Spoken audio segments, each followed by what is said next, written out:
పొద్దున్నే లేచా మస్తుగా జిమ్ కోసం రెడీ అయ్యా. జిమ్కి వెళ్తా. మనం బిర్యానీ చేసుకున్నాం.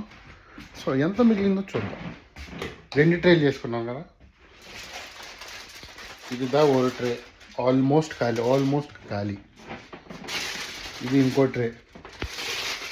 కుక్కలు కూడా నాగేసేదాన్ని. మీకు ఇంకో అద్భుతమైన ఫ్యాక్ట్ చెప్తా. ఆ 2 ట్రేలు కలిపి 10 కేజీలు ఉంటాయి. మేము కొంపలో ఉండేది 10 మందే. మళ్ళీ పొద్దున్న ఇప్పుడే లేసా, బ్రష్ చేసా, అంతే. ఏం తినలేదు ఇంకా. జిమ్కి వెళ్తా కానీ ఏమి తినకముందు జస్ట్ బ్రష్ చేసి లెగ్గానే బిర్యానీ ఒక్క ముద్ద పెట్టుకుండే. ఇప్పుడు జిమ్కి వెళ్తా. మళ్ళీ లాస్ట్ నైట్ బిర్యానీ తినేసాం మనం. ఇప్పుడు గట్టిగా వర్కౌట్ చేయాలి, స్పీడ్గా చేయాలి. ఎందుకంటే ఇంట్లో మిగిలిన బిర్యానీ కొంచెం ఉంది. అది కూడా ఎవడో ఏదో తినేస్తాడు, ఇదో టెన్షను. ఇలా కాదని చెప్పి వర్కౌట్ గట్టిగా చేసి ఇంటికి వెళ్ళి మొట్టమొదట చేసిన పని కుమ్మడం. ఆ మిగిలిన బిర్యానీ ఊర్చి వేసుకొని నాక్కొని తినేసాను. అమ్మాయ్యా.